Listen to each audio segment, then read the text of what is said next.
Guys, welcome back to the channel. I'm Office Bloke Daz. Office Bloke Aidan. Okay, just the two of us today, Ed. Yes. Gaina's on grandma duty, looking after the grandchildren. Yeah. While we prepare for our couple of days away in Cheltenham Racecourse. Should be good. Yeah, it's our son's stag do, so it's we'll be out partying, won't we? We will. Hitting the town hard, as they say. Exactly. Hopefully everything is okay. A bit more car collections. Got into these. Started off with Tim Allen and Jay Leno, and now someone said, check out Vanilla Ice's. You know who Vanilla Ice is, right? Of course I do, mate. Just checking. And it said check out his car collection. Yeah. So I didn't know it was a thing that, don't know, it's new to me, these car collectors. Yeah. But didn't know Vanilla Ice had a car collection, but we're going to see it. Let's get into it. Vanilla Ice's car collection.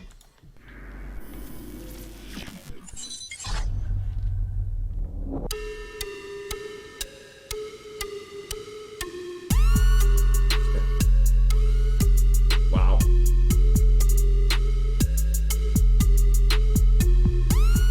Yo. So the original 5.0, 5.0, which is the car that everybody asks about first, is right there. That is the original Ice Baby car. Come on in. With the rag top down so your hair could blow? Oh, that yeah. One? I would never put the top up on that. Nice and teary, right? Yeah. That is it, man. I've had this car since way back in the... Isn't that the car that they drive when in That's My Boy? When Vanilla Ice is in that movie and they're like, have you seen that movie? No. Oh. No. No. Wrong Could be though, because it's you know, in the song when he says rolling in me 5.0, Yeah. when my rag top down so my hair can flow. Yeah. showroom. 5.0. Yeah. You know? You want to see something cool? Trunk is even 90s. Everything is 90s. Yo, is that a 15 in the back? Yes. I used to sell car stereos, so I know this. Falls Gate, I used to have, and people in Ice Baby think that the word Vega is Vegas. It's Sherwin Vegas. Sherwin Vegas, yeah, It's exactly. the only, you know that. Yeah, I know that. So many people think, why is he talking about Vegas? It's Yeah. not Vegas. It's Sherwin Vega. Yeah. It's a speaker, dual voice coil, 650 Rockford Falls Gate. You ready for this?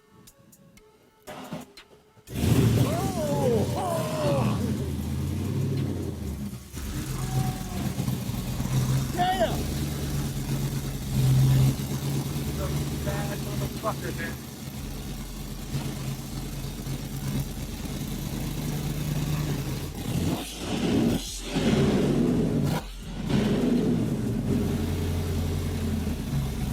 Nice sound, man. It's pretty cool right there. Will that give you a boner or what? That is not the stock engine. No. That is not the stock 5.0 engine at Not all. at all. I got 1,100 horsepower in this thing. Yo, man. can we take a look at the engine real quick? Yeah. What's the horsepower on this? 1,100 horsepower. 1,100 horsepower. Yeah, I got a whole drag race, rear end. They said this was 3 million. Is that what he said? 3. Yeah, at the start, yeah, it said the price, 3 million. And differential, transmission, everything. Okay. I don't think it's a real 5.0, but it's got some power. Okay. It's going to be called the 5.0 forever, no matter what. Yo, is Loves that it, a mate. Model Yeah. T Ford? What is that? Okay, so this is not a Model T. It's an Oldsmobile, 1918. Whoa, It's 100 and something years old. 105 years old. 105-year-old. This is a Oldsmobile, so it's much longer wheelbase than a Model T. So these were the expensive version. Oldsmobile actually built the motors in the Model T. So they went on their own and built their own cars, and this was one of the original Oldsmobile. Still runs great, by the way, and it does 50. Wait, you could ride this I right now. drive this thing and goes 50 miles an hour. People don't think Okay. that in 1918 the cars went that fast. I got 3 gears in this thing, and I've had it over at 55 miles an hour. On those Okay. Damn. It Okay. feels like it's gonna fall apart, but Right. it'll do it. Those are so thin. Look at those things. It'll do it. Wait, are those wooden rims? Yeah, those are wooden rims, man. Yo, that's wild. And you know what's really crazy? I think that's like a 28 size. You're rolling on 28. Rolling on 28s back in 18, bro. Look, I got 28s right here. Those And are right here. 28s. Yeah, 28. This is a very famous car. Dale Earnhardt Sr., first race car called the Saturday Night Special. There's Wow. a million books. This has been on the cover of every magazine and stories all over the place about this car.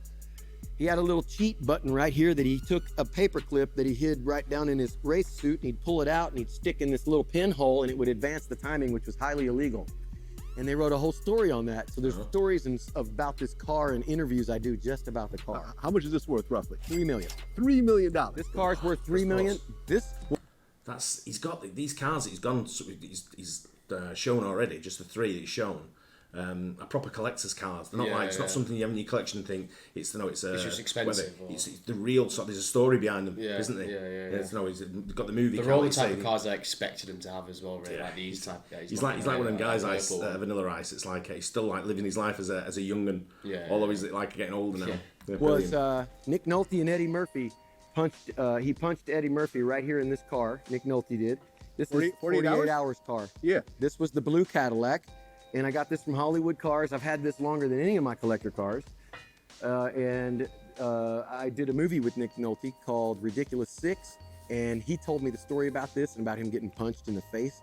How he punched Eddie Murphy in the face, and Eddie Murphy's bodyguards came in from offset and dragged Nick Nolte out of the car by his neck, threw him on the ground and started punching him because he really hit Eddie, and it actually knocked him out.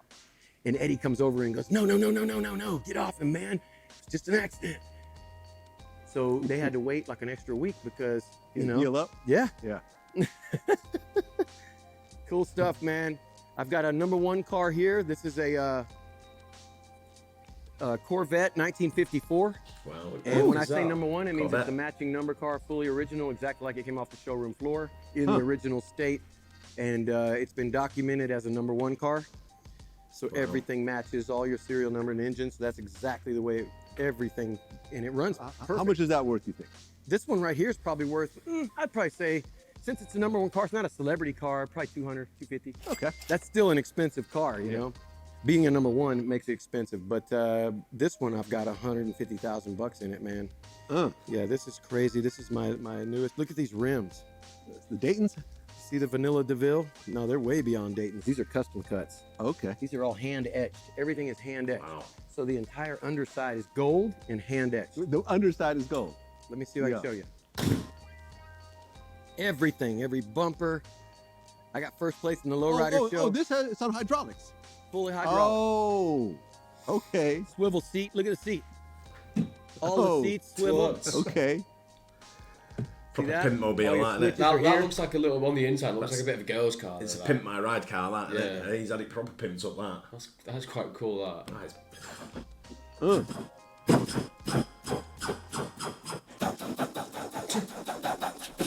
Now look at the back. Look underneath this thing. The whole underside is gold. Everything's and gold. engraved. Even my uppers in the front, the lowers. That has my daughter's initials in the differential. Yeah. I even did the disc brakes. The disc calipers even have hand etched. Somebody sat here and did this by hand, by the way. Everything. And it doesn't stop. Once you get addicted to that stuff, it's called crazy cut. You just etch. But the lowrider thing is such a big culture. I grew up to that. And it's kind of funny how I got into it because it was the only way as a kid, and you might remember this since we're kind of the same age, we couldn't buy a Playboy magazine. We couldn't buy Hustler. But the closest thing we could buy was a lowrider magazine. Right. With And the girls. chick with on the bikinis. front, you gave two shits about the cars. Yeah. You were like, It's all about the girls. oh, and then All they'd be about sticking the- it out on you, boy. And that's the most porno we could get. So I got into it, and then finally, after a few years, I said, oh yeah, there's some cool cars in there. Oh, okay. That's the hydraulic system? That's the hydraulics, called a whammy tank. Okay. These are two motors. The pumps are all underneath. You won't see them, but that's how it goes. It'll go all sideways and do the whole thing. All lights up. Everything is really cool. All this, everything piping, there's fiber optics in all of this, even this, and it lights up. Everything. So when So detailed. when Easy-E said I got front and back and side to side, he's talking about something like this. Oh yeah, this is an old school. I actually won first place at the lowrider show for the old school category. Wow. This is exactly what they talked Does it about. bounce at all or no? Oh, we're bounced like crazy, Okay. man. Woo! I can set this thing up. I can pick that. I can pick the whole car up like this. Oh, it's powerful. Super powerful.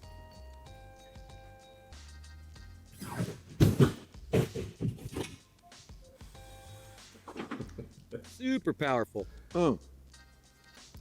Imagine that driving down the road. I know. See, pulling up next to that. It's like they always like pull up, stop at a red light, and then just start bouncing and stuff. Yeah, It's proper weird. Oh, look at that. Cool, the whammy tank. It's got like 72 volts. Crazy. You could weld with it. If you touched it, you'd die. Like literally, that's how many voltage go to the crazy voltage. That's the scariest, most fire hazard thing about these cars is that there's 72 volts going through that thing. Huh. It's a lot. You driving around Miami? No, this is a show car. All these, Just a show car. none of these drive. I Okay. don't drive any of them. Except for the 1918 joint.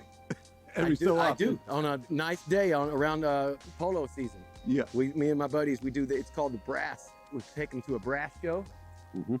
and we go out to all the old cars that are basically 1920 and older. Nothing else newer. So you know how this works. When I pull out my display, I got all these things here that go for the lowrider, you know. And this is 1922. This is a pedal car. I saw that a minute ago when the camera panned round. I saw them and I thought it looks like he's mirrored the something off the show car that he had. Yeah. Sort of thing. You know the purple and pink Yeah. suede stuff, or velvet, whatever it is. But that's obviously what he's getting to now. He's like duplicated like a pimped out little version of a bike or something like that. Hasn't he? 1922. And I had it fixed up and painted, and I built this. I got a jam box under the seat. My daughter sits here. You got the ice baby bottle in the front. With the ice inside. I see what you're doing Hey, I'm from the 90s. Cheesy is easy. here. Jeez. All right, so here we are up in my trophy room from Motocross. I raced back in the 80s and 90s and still race today, but I collected all those trophies from way back in the 80s. And still got them here collecting dust. a lot of for me. trophies. And this Kind was of vaguely remember him doing the motocross. I didn't You know, know something that. sticks in your mind about seeing Yeah. him doing motocross, yeah. I didn't know that. not the bike I raced, but a replica of the bike I raced. I wish I had the original, but this was a replica of the bike. This was a 1985 CR125, a bad monster back in the day. And then I just keep it up here and let it marinate. And you see, I got some old pictures here and some different things of all the races and trophies and championships and different things. But you know, when you work so hard for this stuff, you don't want to ever throw it away. So I collect it, I keep it, and I keep it safe up here. Need to come back here and look at this every now and then. I can remember every race, all the laps, and what and where this was. All I got to do is just look at, you know, one of these plates on there. Look, 1983. I can tell you I was at Swan MX Raceway right there. I can tell you that Billy Whitley was in that race with me. I got third place and came back the next moto and won. So I got the overall because he got second and second. What is this right here? This is Dean Martin's old car. Wait, this is Dean Martin's actual car. Yes. Wow. And Okay. this car is a #1 car too. That means it's all matching number and fully OG, like it was when it came off the showroom. Okay. So it'd be the same wheels, same tires, same everything, like you would see. And this car is really rare because if you see these vents here, they only made 400. This was the most expensive car in the world in 1956. And they only made 400 of these, and only 100 of them came with air conditioner, this is one of 100. And it has rooftop air conditioner, which was genius because it blows perfect still to this day, right down on your head. It's like, man, and I guess it goes You'd love that, wouldn't you? Yeah. Aircon like that. Yeah. through here somehow, and it's got to come through here, you know. But there's 4 motors, and considered one of the most luxury cars historically of all time looks is mint this now. one. And it's not called a Lincoln. So this is a Continental. Do you know what I know about with all them cars? The steering wheel like so thin. Yeah. Literally all And of them. the company, they tried to make it Continental for 2 years as its own new company. Lincoln was a company, Continental is a company. Okay. Etzel, and it didn't work for them. So they failed because the car was too expensive. This car was $14,000 in 1956. That car in 1954 was $4,000, and it's years older. So this was the most expensive car in the world. So this was like the Rolls Royce of its era. 100% more expensive than a Rolls Royce in 56. The most expensive, #1. You can Google it today. What's the most expensive car in 1956? This will pop right up. Okay. Now, how much is this worth about? This car's probably worth about $3 million. I haven't had it 3 appraised. million. Yeah, I've Okay. had those appraised. Those are up there. This one's probably could even be more because I don't know if that many people. It might not be. It could go down because people might not really remember Dean Martin. The kids today, it's really weird, you know. Like when people they don't remember it, it's the value could go down.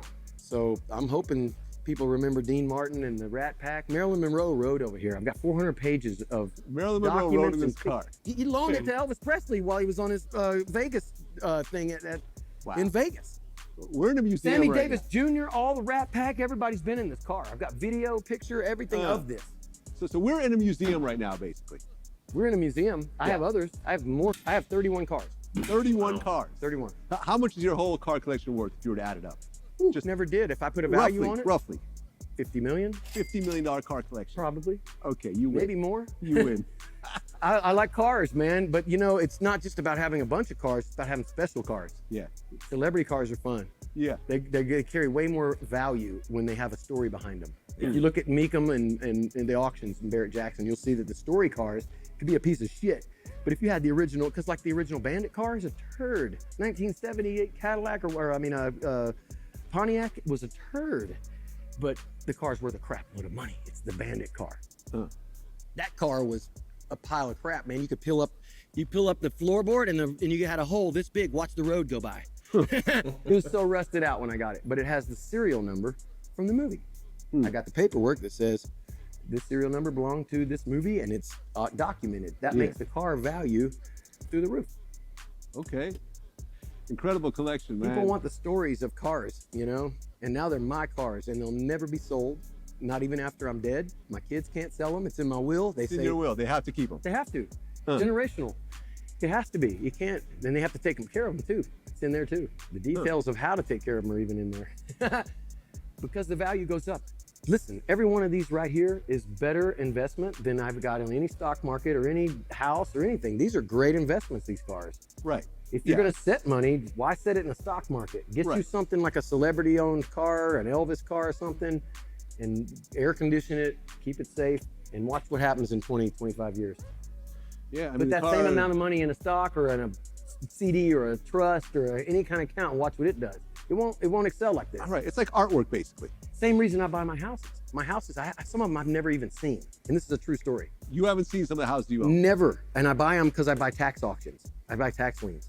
So I don't buy normal MLS or anything that you're gonna see on Zillow. There's nothing on the computer that I'm gonna be buying. I buy them below the appraised value, way below. And everybody would if they could, but they can't because they don't know my tactic. My tactic is to hire an attorney. And my attorney goes to the courthouse and he finds out for that day what tax liens in the whole county or anywhere I want to buy a home is, and he'll give them to me. And he says, you owe me my $5,000 retainer, whether you buy a house or not. I don't care what you do with this information. I woke up and got my coffee and went here and got it for you. Now you do it. And I go on there and I go, oh my God, look at these houses. I don't need to see them. I don't need to drive by them. Don't need to even care. And I own so many houses that I've never seen because all I need to see is what is the appraised value of that house? And what am I buying it for? Holy shit, I'm buying it for half of the appraised value. I just made money. You do real estate, you understand that. It's when you buy a house that's worth $1 million and you pay $500,000 for it. That's what I do. I make money on my houses before I even fix them up, when I buy them. And do you rent all these houses out? Never rented a house. Never rented a house. They sit So there, all these houses are collect empty. cobwebs. Some of them are falling apart. Some of them have grass 10 feet high. Some of them are just vacant land. Some of them have houses that swimming pool and cockroaches are coming out, and they've been there for 25 years. And I won't touch them, and they are worth a shitload of money compared to what I paid for them 25 years ago.